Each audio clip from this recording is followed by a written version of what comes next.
Hello dear students. तो कुछ बच्चों का डाउट्स था। एक क्वेश्चन नंबर 11 चैप्टर 3 केमिस्ट्री का है, एटम्स एंड मॉलिक्यूल्स। उसका क्वेश्चन नंबर 11 का कुछ बच्चों का डाउट है तो वो क्लियर करना है।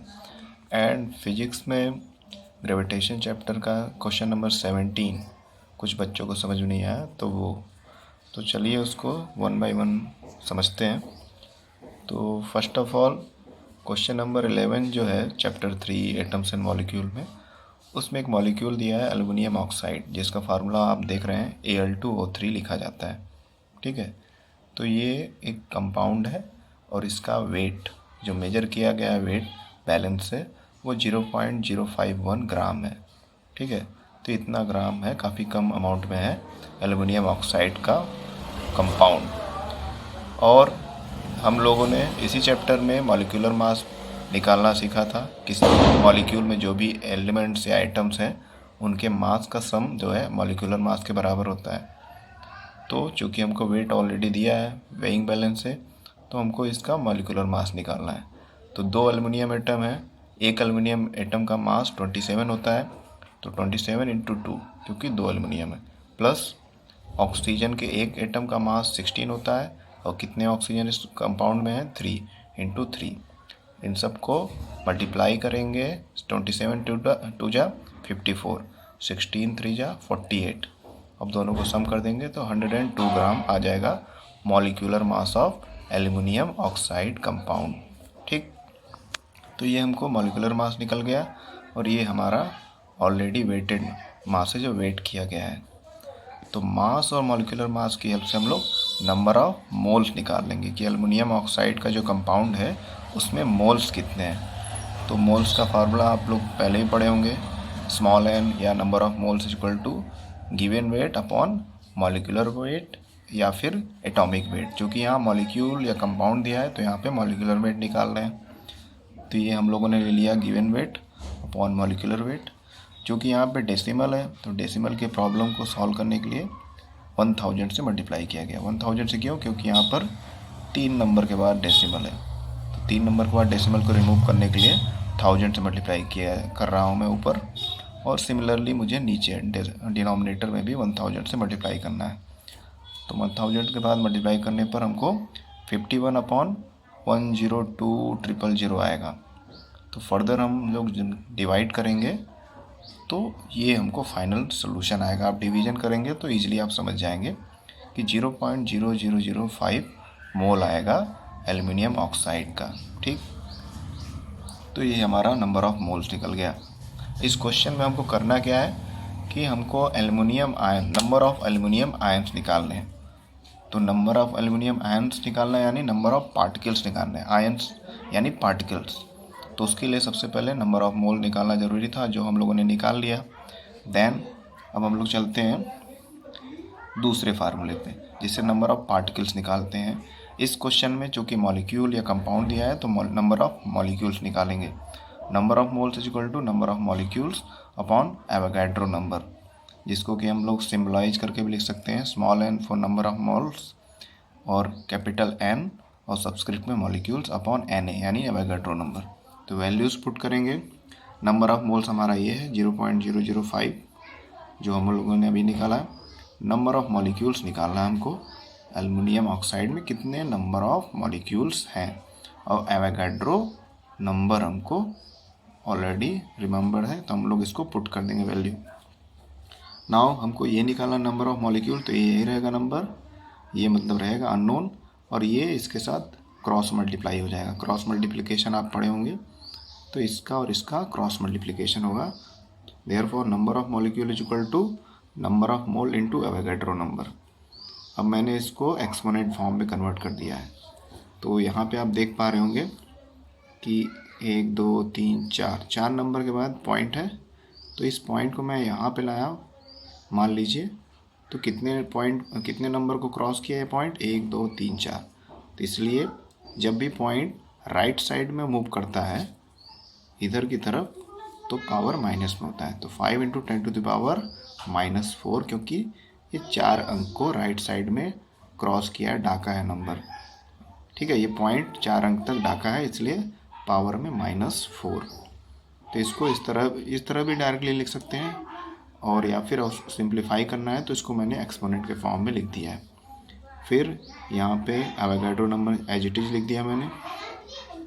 यहाँ पे मैंने एक्सप्लेन भी कर दिया है कि इसी को इस फॉर्म में कन्वर्ट किया जा सकता है एक्सपोनेंट फॉर्म में। अब जो बेस नंबर है एवोगाड्रो नंबर का 6.022 और जो हमारा नंबर ऑफ मोल का बेस नंबर है 5, इन दोनों का मल्टीप्लाई कर दिया तो 30.110 आया, और हमारा दोनों का एक्सपोनेंट बचा 10⁻23 और 10⁻⁻4, एक पावर प्लस में एक माइनस में, तो प्लस पावर में से माइनस पावर सब्ट्रैक्ट हो जाएगा, तो 30.110 और 23 में से 4 गया तो 19, तो ये नंबर ऑफ मॉलिक्यूल्स आ गया। ठीक, अब एल्युमिनियम मेटल जो होता है वो Al3+ के फॉर्म में एग्जिस्ट करता है। एल्युमिनियम एक तरह का मेटल है, और मेटल हमेशा पॉजिटिव आयंस बनाता है, इलेक्ट्रो पॉजिटिव होते हैं, और एल्युमिनियम पे हमेशा +3 चार्ज रहता है, तो इस फॉर्म में रहेगा एल्युमिनियम। और अगर हम लोग एल्युमिनियम ऑक्साइड का फार्मूला देखें Al2O3, तो Al2O3 में एल्युमिनियम कितने हैं? 2 हैं, 2 एल्युमिनियम के एटम हैं, ठीक ना। तो पूरे कंपाउंड में 2 एल्युमिनियम के एटम है, यानी तो एल्युमिनियम आयन की संख्या कितनी होगी? 2, ठीक है। तो जितने नंबर ऑफ मॉलिक्यूल्स हमारे आए हैं उसमें हम लोग 2 का मल्टीप्लाई कर देंगे तो नंबर ऑफ एल्युमिनियम आयंस बता देगा पूरे मॉलिक्यूल में, है ना। एक सिंबल के बेसिस पे हम लोग देख के कर सकते हैं कि एल्युमिनियम ऑक्साइड में 2 एल्युमिनियम एटम है, तो 2 एल्युमिनियम एटम से 2 एल्युमिनियम आयन बनेंगे, तो जितने भी नंबर ऑफ मॉलिक्यूल हमारा आया है उसमें 2 से मल्टीप्लाई करेंगे तो पूरे मॉलिक्यूल में कितने एल्युमिनियम आयन बने होंगे वो हमको पता चल जाएगा। तो 30.110, या इसमें से 0 रिमूव भी कर सकते हैं, कोई फ़र्क नहीं पड़ेगा, लास्ट नंबर है, तो इसमें 2 का मल्टीप्लाई करेंगे इंटू 10⁻19, तो हमारा आ जाएगा, इसका जस्ट 2 गुना कर देंगे तो 60.220 इंटू 10⁻19।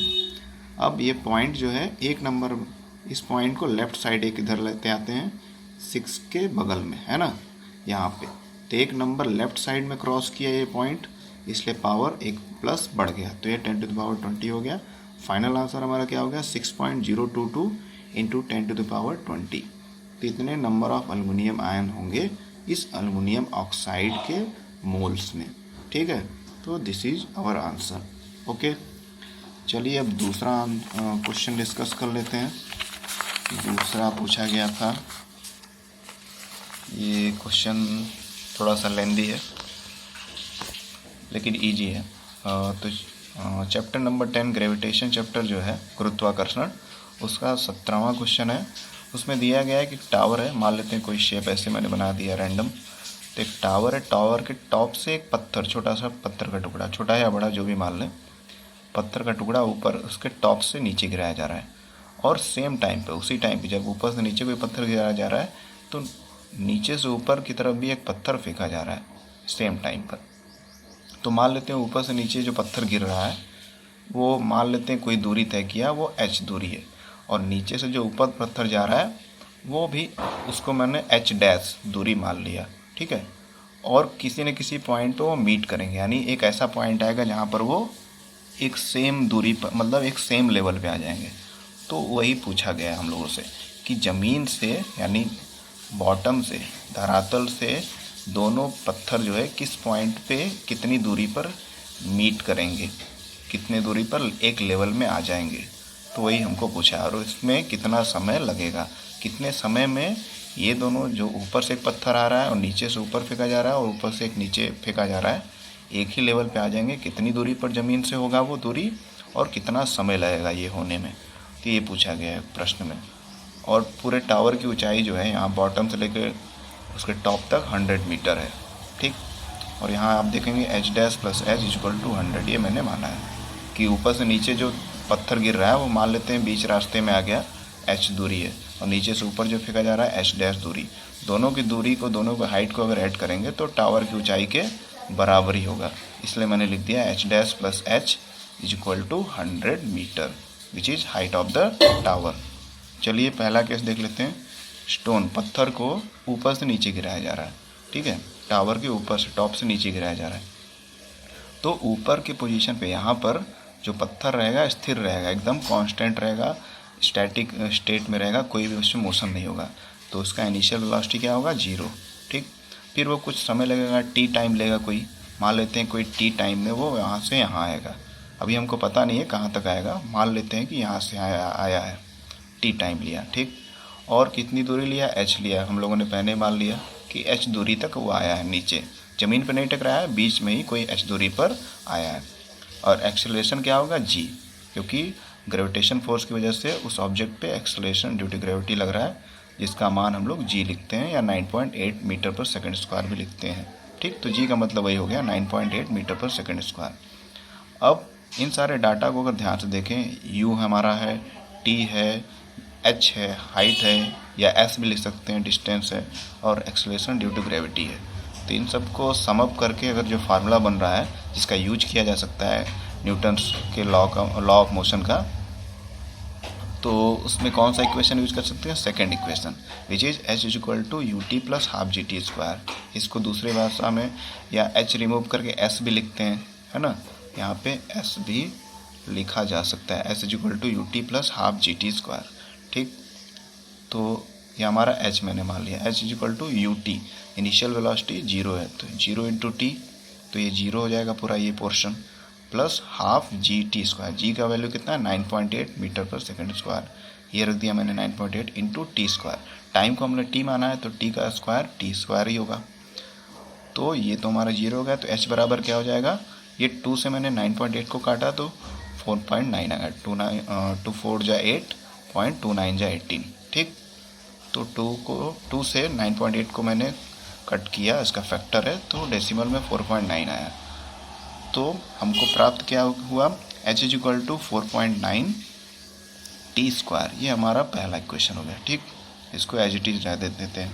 फिर सेकंड केस पे जाते हैं। सेकंड केस क्या है कि नीचे से कोई पत्थर ऊपर की तरफ फेंका जा रहा है। जब ऊपर से नीचे फेंका जा रहा था कोई चीज़, पत्थर, उसी समय नीचे से ऊपर की तरफ कुछ फेंका जा रहा है। तो उसके लिए हम लोगों ने मान लेते हैं कुछ दूरी तक ऊपर ऑब्जेक्ट जाएगा, क्योंकि ग्रेविटेशन फोर्स के अगेंस्ट फेंका जा रहा है, तो उतना ऊंचा नहीं जा पाएगा, है ना, फोर्स उस पर उतना ज़्यादा नहीं लग पाएगा, इसलिए उसको एच डैश दूरी मान लेते हैं और थोड़ा सा ही ऊंचाई मानते हैं कि थोड़ी ऊंचाई तक वो ऊपर गया है हमारा पत्थर, एच डैश, और टाइम टी ही लिया है मान लेते हैं। और नीचे से ऊपर फेंकते समय जो पत्थर का इनिशियल स्पीड वो दिया हुआ है क्वेश्चन में 25 मीटर पर सेकेंड। ठीक, और जी का जो वैल्यू होगा वो माइनस होगा। क्यों माइनस होगा, because stone thrown against the gravity, क्योंकि पत्थर जो है नीचे से ऊपर की तरफ फेंका जा रहा है, यानी ग्रेविटेशन फोर्स के अगेंस्ट फेंका जा रहा है।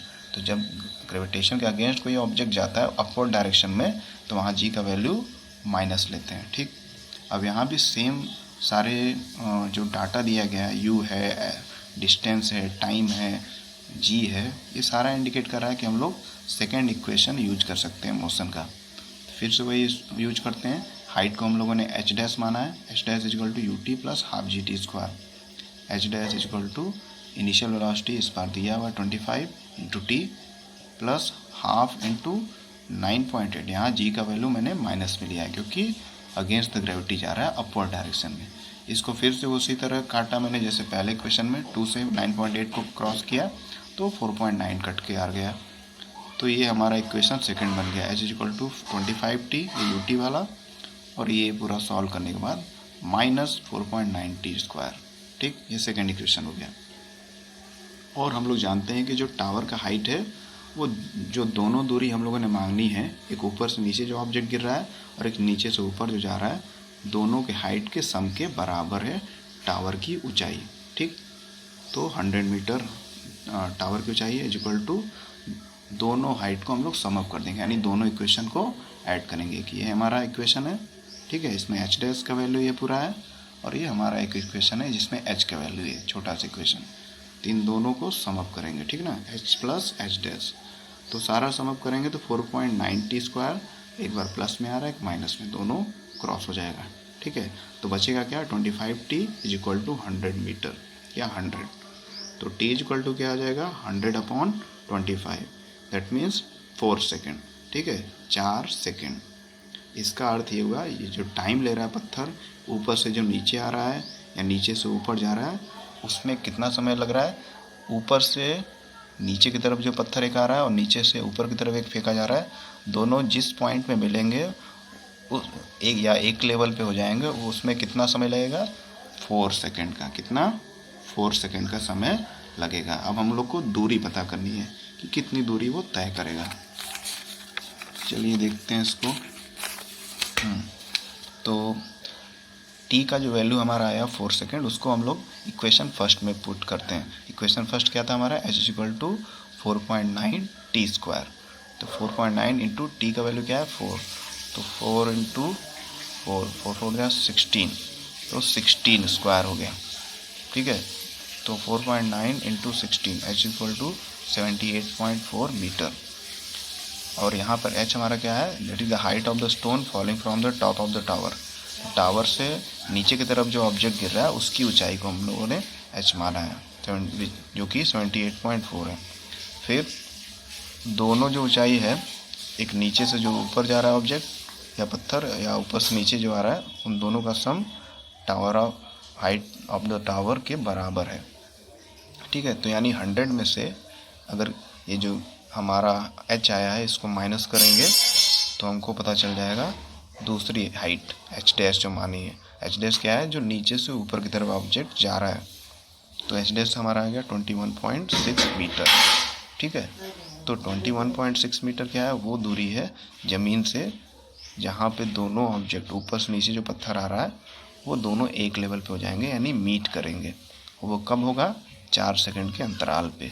4 सेकंड का समय बीता रहेगा और ऑब्जेक्ट ऊपर से जो आया रहेगा और नीचे से उसके पोजीशन पे उसके पास में आया रहेगा 4 सेकंड पे, तो वही है इसका मीटिंग पॉइंट।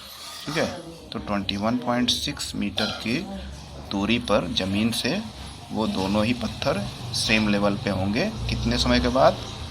4 सेकंड के बाद। ठीक है, तो आई होप आप लोगों को अब समझ में आ गया। Thank you.